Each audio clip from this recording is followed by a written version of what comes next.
أعوذ بالله من الشيطان اللعين الرجيم بسم الله الرحمن الرحيم الحمد لله رب العالمين والصلاة والسلام على خيرة الأنبياء والمرسلين حبيب إله العالمين أبي القاسم المصطفى محمد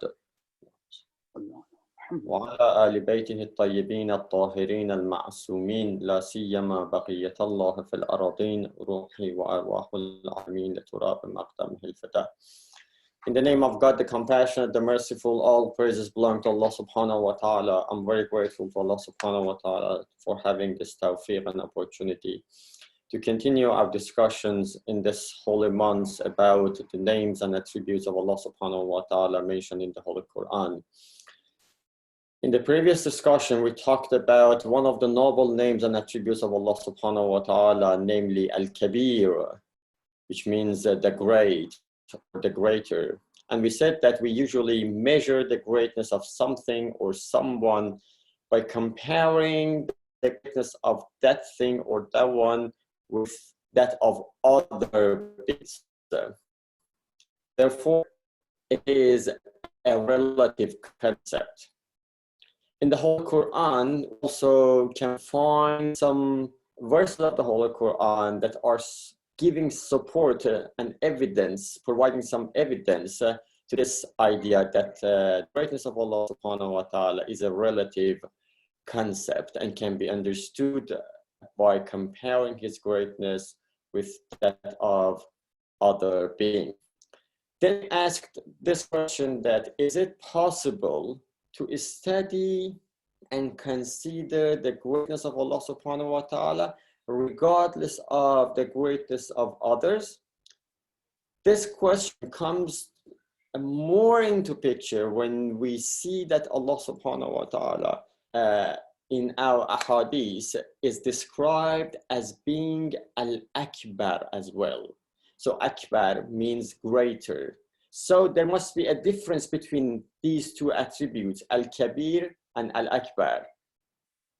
So to be meaningful, to have two different attributes for Allah subhanahu wa ta'ala. Because Al-Akbar means the one who is greater.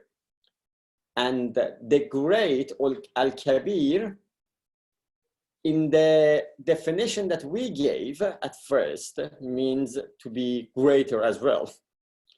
So we need to know that, is it possible to say that Al-Kabir is the great in the sense that Allah subhanahu wa ta'ala is the only being that is great?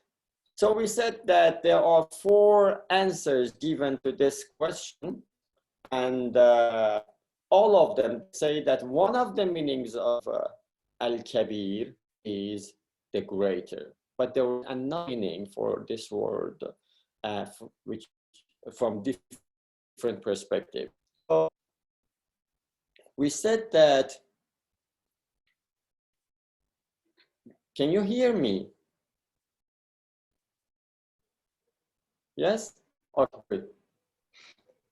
Because I received a notification that my connection is not stable. Anyway, we discussed about 3 of those answers and promised you to discuss about the last one, which is the 4th one, and which is a philosophical answer as well. So the first answer was that because the greatness of Allah subhanahu wa ta'ala is not comparable even to the greatness of other beings, because he is so great,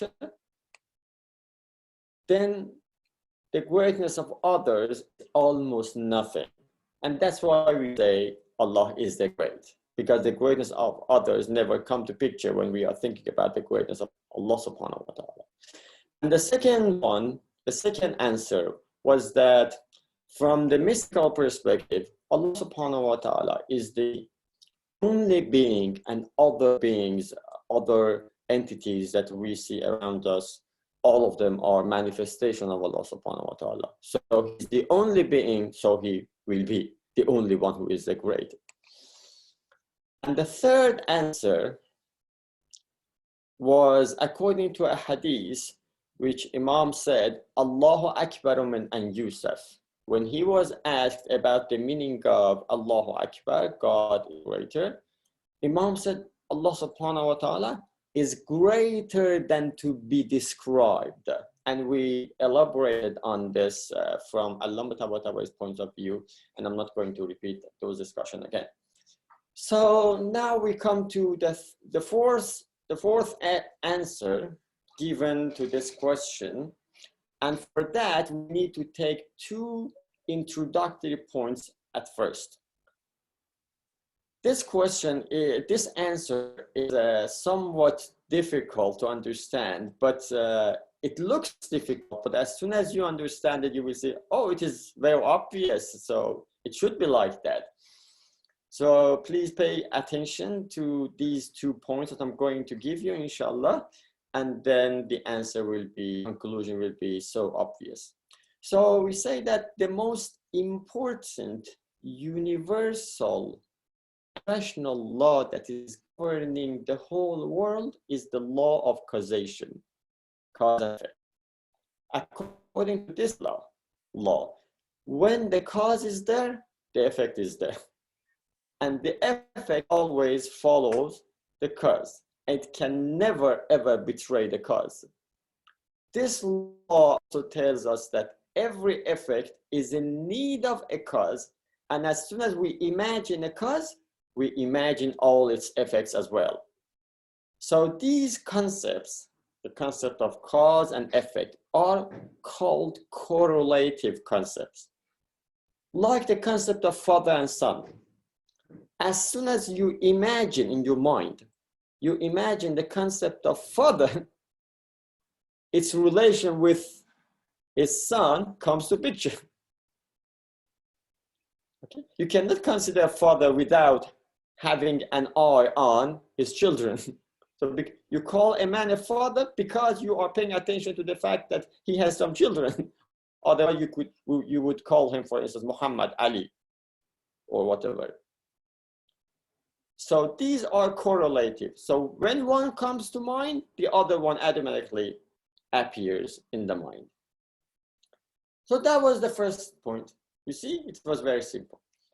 The second point is that if you consider something with all its attributes, including the attribute of being a cause for other things, you never can pick up one of its effects and consider the relation between that particular effect with this cause.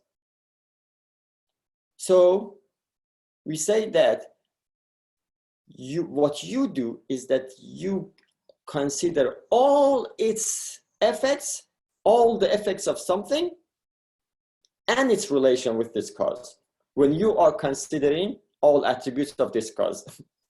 Let me illustrate my point by giving an example. Consider the sun.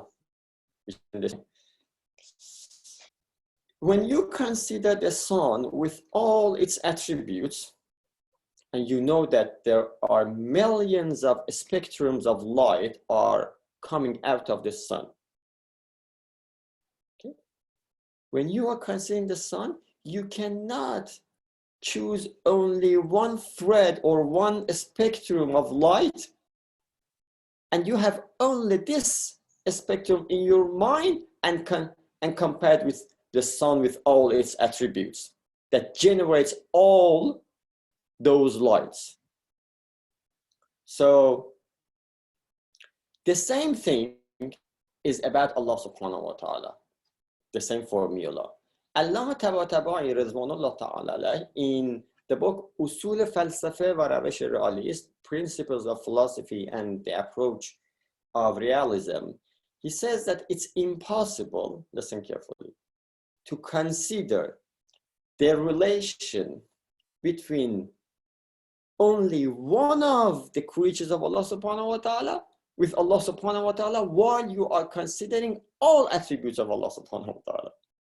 Because when you are considering Allah subhanahu wa ta'ala as the cause for the whole universe, you cannot consider only one creatures and consider the relation between that creature and Allah subhanahu wa ta'ala. So he says, when we are talking about Allah as the cause for the universe, when you are considering Allah subhanahu wa ta'ala with all his attributes, then if you want to find your relation with Allah subhanahu wa ta'ala, you cannot consider your relation with Allah subhanahu wa ta'ala unless you consider the relation of the whole universe, including you, with Allah subhanahu wa ta'ala. So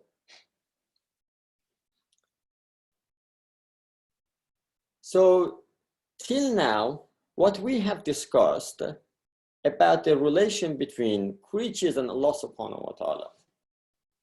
So we said that when we want to talk about the relation between creatures and Allah subhanahu wa ta'ala, we have to consider all creatures.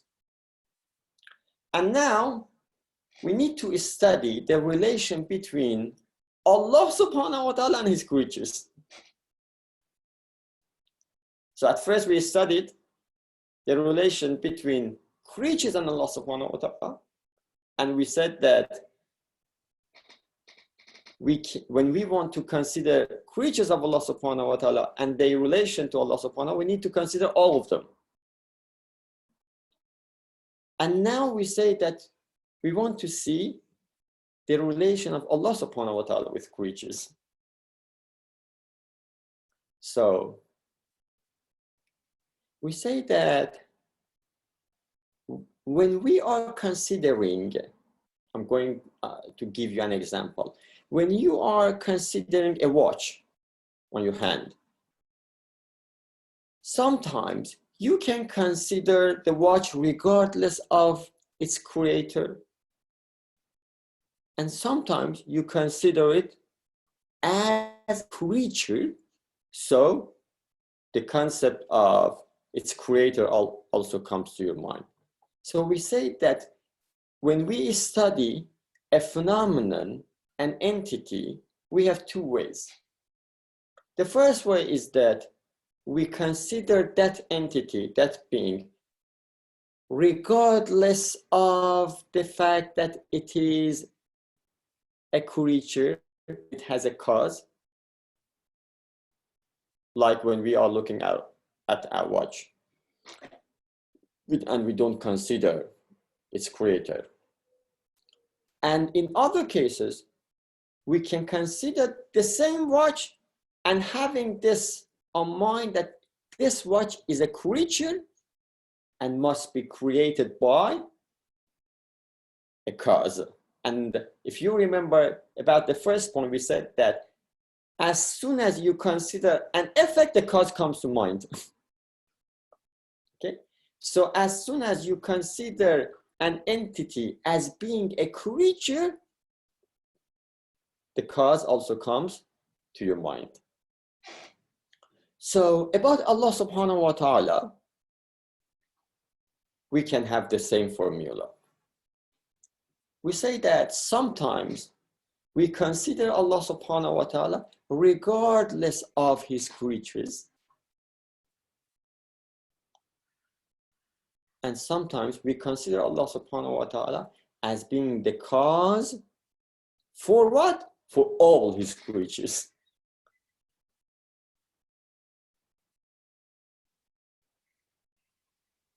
So in the first perspective, when you are considering Allah subhanahu wa ta'ala alone, regardless of his relation with his creatures, then in this particular perspective, you can say Allah subhanahu wa ta'ala is the great, the only great, because you don't see any other things. You don't consider any other things. Nothing unless Allah subhanahu wa ta'ala comes to your mind. You are only paying attention to Allah subhanahu wa ta'ala. Was it clear? So the sentence that Allah is the only great is true in this sense. But the point is that it is not easy for people just to pay attention to Allah subhanahu wa ta'ala. it is only about those who are so close to Allah subhanahu wa ta'ala that they are absorbed in the love of Allah subhanahu wa ta'ala, so that they see no one other than Allah subhanahu wa ta'ala when they are praying, when they are whispering to Allah subhanahu wa ta'ala. Like whom? Like Imam Ali alayhi salam. When they took out that arrow from the leg of Imam Ali alayhi salam while he was praying, he didn't notice. Why? Because all his attention was towards Allah subhanahu wa ta'ala. He didn't have anyone or anything, including himself, in his mind, in his attention. In this particular status and situation and condition, one only sees Allah subhanahu wa ta'ala and pays attention only to Allah subhanahu wa ta'ala, regardless of his creatures. Concluding, in this meaning that we said, Allah subhanahu wa ta'ala is the great, but understanding that Allah subhanahu wa ta'ala is the only great being is peculiar to those who have reached this level of spirituality, that they can pay attention completely to only Allah subhanahu wa ta'ala, having nothing else and no one else in their consideration and attention. So this meaning is a noble meaning, is a lofty meaning, is a transcendent meaning. So the very simple meaning of Al-Kabir is that Allah subhanahu wa ta'ala is greater than anyone or anything. And the deeper meaning of the word Al-Kabir, which can be understood only by those special people, is that the only being who is the great is Allah subhanahu wa ta'ala. Okay, alhamdulillah, we have finished the discussion. There are a lot to say about this noble attribute, but because we want to discuss about other name attributes as well, so we put an end to that discussion. And for today, I'd like to talk about a very interesting and at the same time important attribute of Allah subhanahu wa ta'ala, which is called Al-Shafī, Intercessor. Allah subhanahu wa ta'ala in the Holy Qur'an, Surah Al-An'am, verse 51, he says, وَأَنذِرْ بِهِ الَّذِينَ يَخَافُونَ أَنْ يُحْشَرُوا إِلَىٰ رَبِّهِمْ لَيْسَ لَهُم مِّن دُونِهِ وَلِيٌّ وَلَا شَفِيعٌ لَعَلَّهُمْ يَتَّقُونَ. And warn by its means those who fear being mustered toward their Lord, besides whom they shall have neither any guardian nor any intercessor, so that they may be God weary. So Allah subhanahu wa ta'ala says, I am the only intercessor. لَيْسَ لَهُم مِّن دُونِهِ وَلِيٌّ وَلَا شَفِيعٌ. So Shafi'a is one of the names or attributes of Allah subhanahu wa ta'ala. So about Shafa'a, intercession, there are lots of discussions, and I'm just going to mention 2 points about this. One of these 2 points I think is familiar to most of you or all of you, and one of them I think is new to many.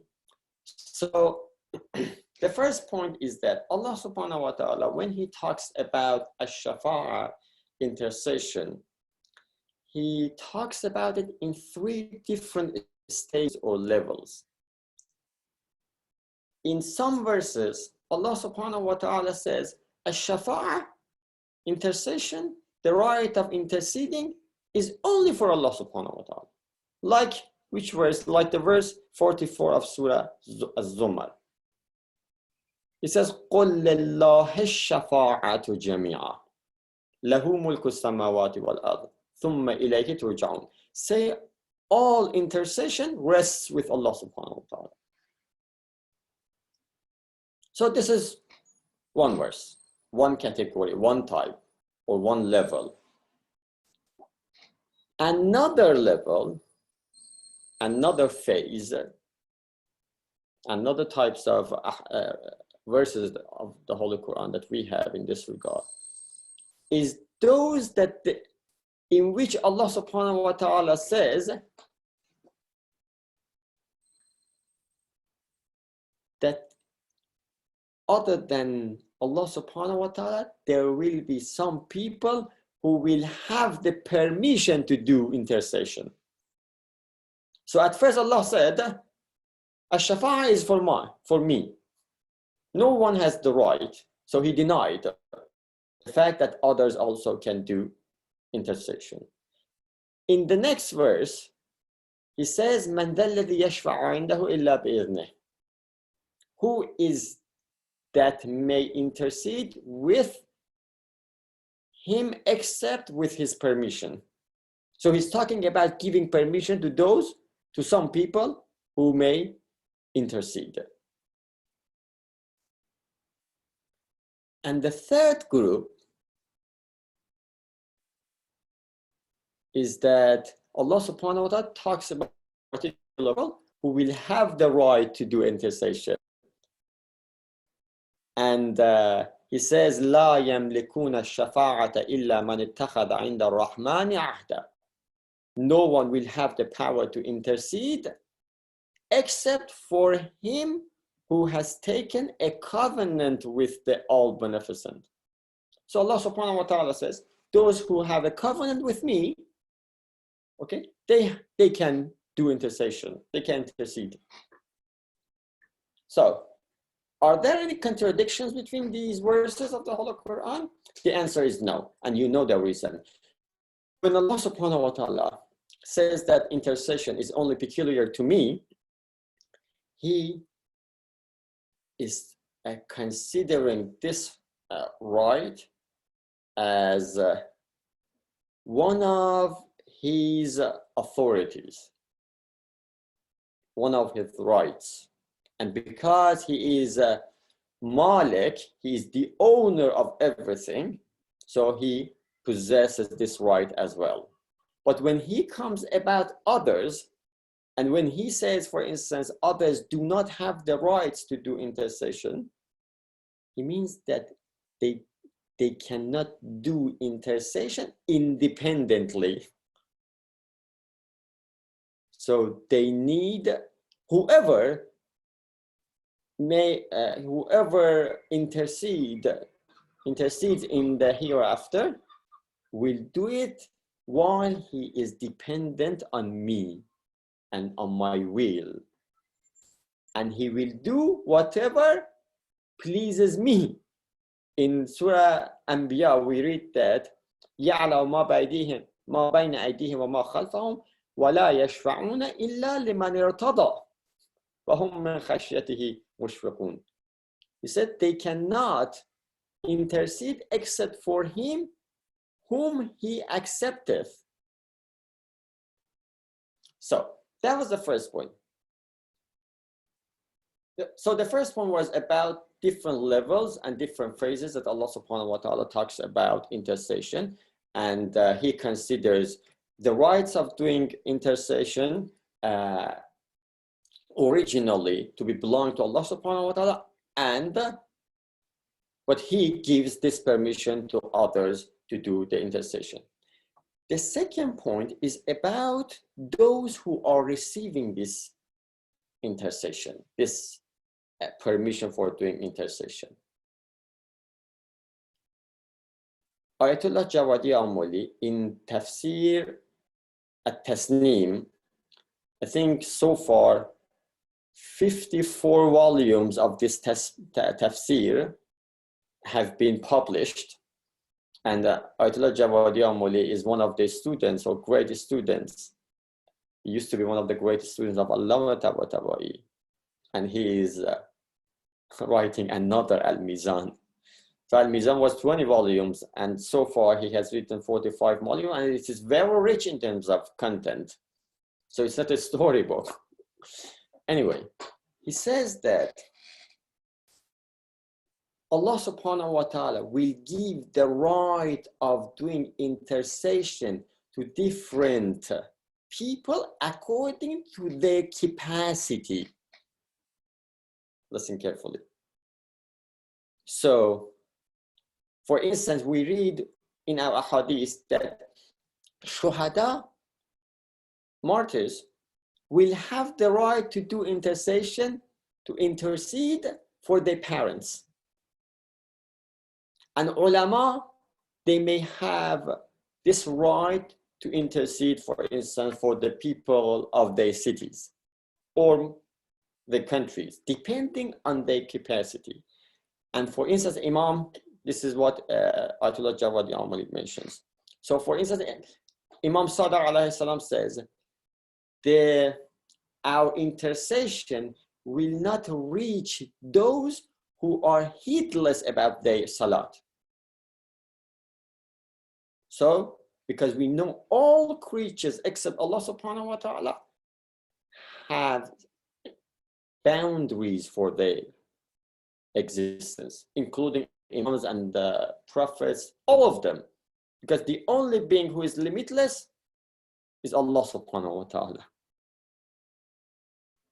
So they will do intercession as much as they can, as much as their capacities.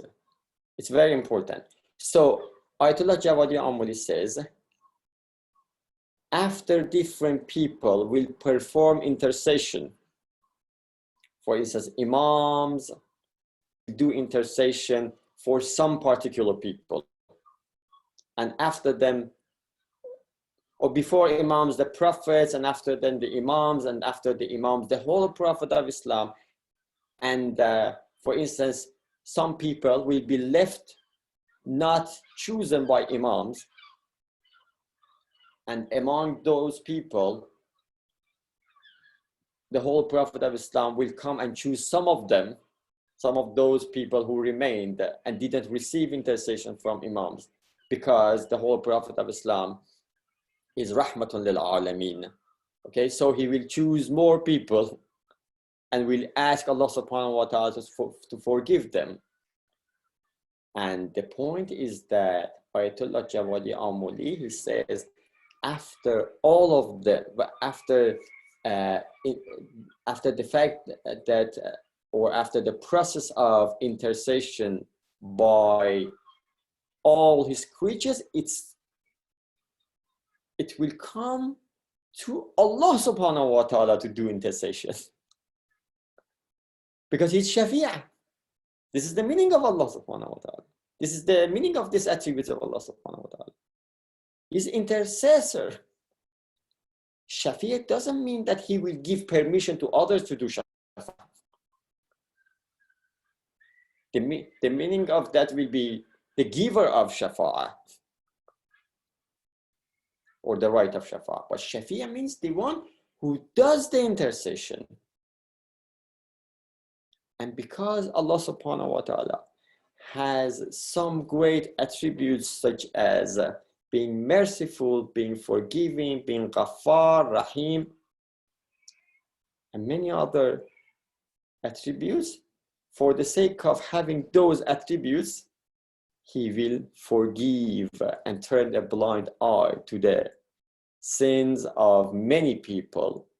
And Allah subhanahu wa ta'ala will be the last being who will do intercession, and he will be the most generous and kareem and merciful being that will do the intercession, because he is limitless.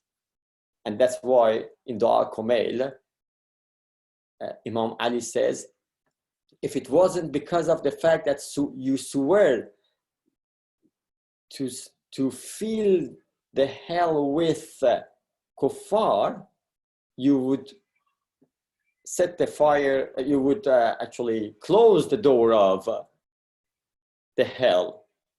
But this is according to your hikmah.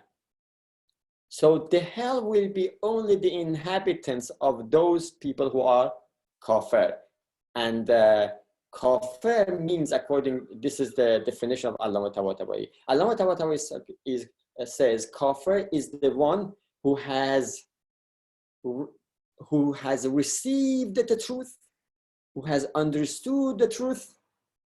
Truth, it means the existence of Allah subhanahu wa ta'ala, and who is the enemy of the truth while he knows that is the truth, and he fights with the truth.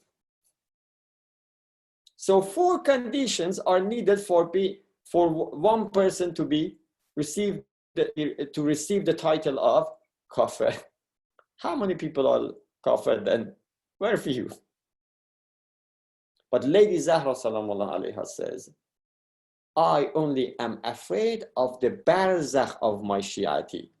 Because before the hereafter, we have a long journey to reach the barzakh, to the hereafter. And the souls of mu'mineen will be purified in this alam al-barzakh, which is a huge alam and very scary for sinful people and very enjoyable for righteous people. May Allah subhanahu wa ta'ala enlighten our hearts and our minds and give us some light of the Qur'an to shine our ways on the way of barzakh and on the day of judgment. And may Allah subhanahu wa ta'ala make us eligible to receive the shafa'ah of all good people who will do intercession in the hereafter. And may Allah subhanahu wa ta'ala, this is the last but not the least prayer of all of us in all the times, and should be one of the main prayer of us. May Allah subhanahu wa ta'ala hasten the reappearance of Imam al-Hujjah and put our names in the list of his companions in this world, inshallah. Sallu ala nabi wa ali. أحسنتم رجاء قبل الله عافيتكم إن شاء الله. brother حبيبي تقبل الله أعمالكم. Pray for your children, especially. Sallamakumullah. When you, brother Abu Mazen, in iftar time, pray for all your children. Make dua? Yes, dua. Make dua for all your children, including all the youth that we have in our community. It's very important, and Allah subhanahu wa ta'ala will answer and perform all your fulfillments, inshallah, for the sake of those beautiful du'as that you are going to make, inshallah. In the world. Pardon? Universal, all the children. Yeah. Not just mine. Yeah, exactly. Every children, yeah.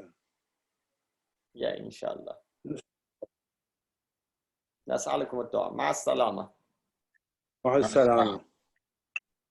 Thank you, brother Qaisar. You are welcome, Sheikhna. حبيبي. يلا مع السلامة.